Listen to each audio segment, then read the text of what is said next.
Pensez à ces trois serviteurs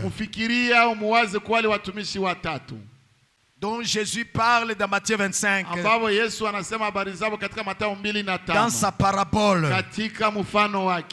Il dit que à l'un on a laissé 5 talents, à l'autre 2 talents, à l'autre 1 talent. Celui qui avait 1 talent, il a pris ça, il l'a caché dans le sol, disant lui-même faussement d'ailleurs, parce que c'était un paresseux méchant, qui commençait à se dire lui-même, voyez, prétend des prétentions, comment dirais-je, prétend des intentions au maître,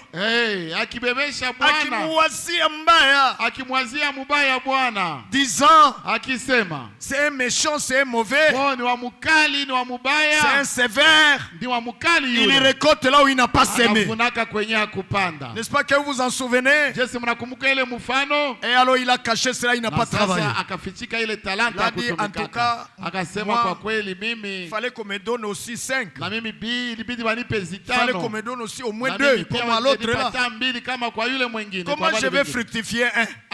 Mais celui qui t'en a donné,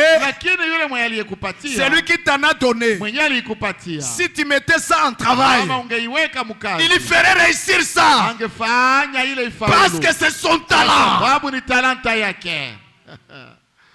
Oui frère, oui soeur. Ainsi, on n'a pas besoin d'avoir des grands dons. Hatuna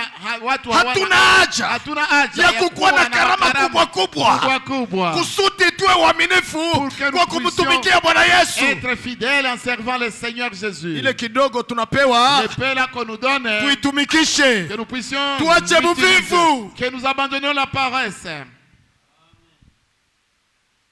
Oui, ndio.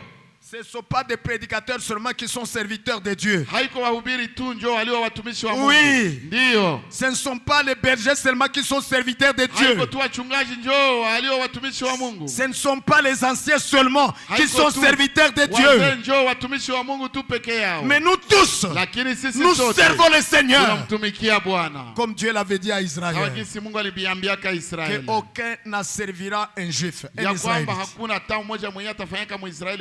Parce que ce sont mes serviteurs. Tout le peuple était serviteur en Israël. Et c'est ainsi que nous sommes. Nous sommes des sacrificateurs. N'est-ce pas frère? Ouvrier dans sa maison. Chacun a à faire. Le peu là que tu es en train de faire, frère, fais-le fidèlement. Le Seigneur attend que tu le fasses fidèlement. C'est ça ta tâche dans sa maison. Fais-le fidèlement. Avec zèle, avec courage. Vous voyez frère, vous voyez sœur, ne soyez pas là oisif, paresseux, et puis infructueux. Le Seigneur attend de nous que nous puissions produire nos fruits. Pour ne pas être comme ces figuiers, n'est-ce pas? Quand il a eu faim, il voit le figuier, il s'est approché pour y chercher les figues. Mais il arrive là-bas, pas de figues. Alors qu'est-ce qu'il a fait? Il a mordu le figuier et il a séché du haut en bas. Il l'a maudit en disant que jamais personne qui aura des figues sur toi. Et c'est ainsi qu'il est mort.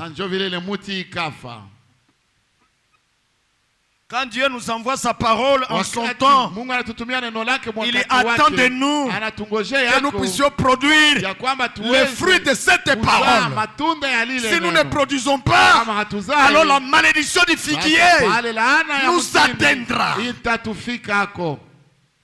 Nous ne devons pas recevoir le royaume des cieux. Hatupashi pokea ufalme wa Mungu. Le royaume des cieux. Ufalme wa Mungu. Le royaume des cieux. Ufalme wa mbingu tafadhali. Et le royaume de Dieu. Na ufalme wa Mungu. En vain. Kwa bure. Nous ne devons pas recevoir la grâce de Dieu en vain. Pokea neema ya Mungu frère, kwa bure ndugu. Fructifiez cette grâce. Oh, tuzae, tuzalishe. Fructifiez cette grâce. Hii neema.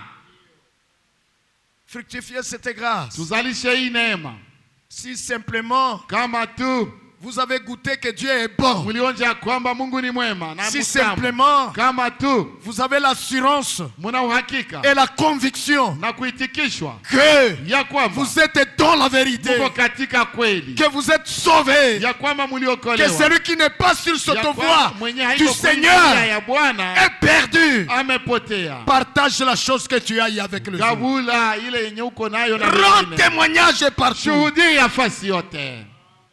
Fructifie ce que tu as eu. Zalisha kenye ulipata. Fructifie ce que tu as eu. Zalisha ulichopata. Tu as des collègues. Una wenziwa wa kazi. Hapana. Una wenziwa basi. À l'école. Kumasomo. Au travail. Kukazi. Je veux dire, dans le quartier. Unaona katika quartier. Ou partout où vous pouvez être. Au fasi yote kwenye waweza kuwa. Est-ce que tu as fructifié le salut? Ulizalisha wokovu. Tu as fructifié le salut que tu as reçu. Ulizalisha wokovu uliopokea. Parce que tu es une semence. Kwa sababu wewe uko mbegu. Tu dois donner des productions. Unapasha toa matunda. Par toi, unapasha toa mazao. Par toi, kukupitia wewe. Dieu veut avoir d'autres enfants. Mungu anataka apate watoto wengine. Que tu attires à lui. Na que tu attires à lui. Unavuta kwake tafadhali. Fructifier ce que tu as réussi. Zalisha kenye ulifaulu. Et aussi derrière toi. Na pia nyuma yako. Na wewe nyuma yako. Ukue. Kilie. Na venye. De. Mbele ya Mungu unaweza sema. Déjà devant. Na mie. Devant Dieu. Neema ya Mungu mumimi. Moi aussi la grâce de Dieu en moi. Wokovu ya Mungu mumimi. Le de Dieu en moi. Ilifanya fulani na fulani.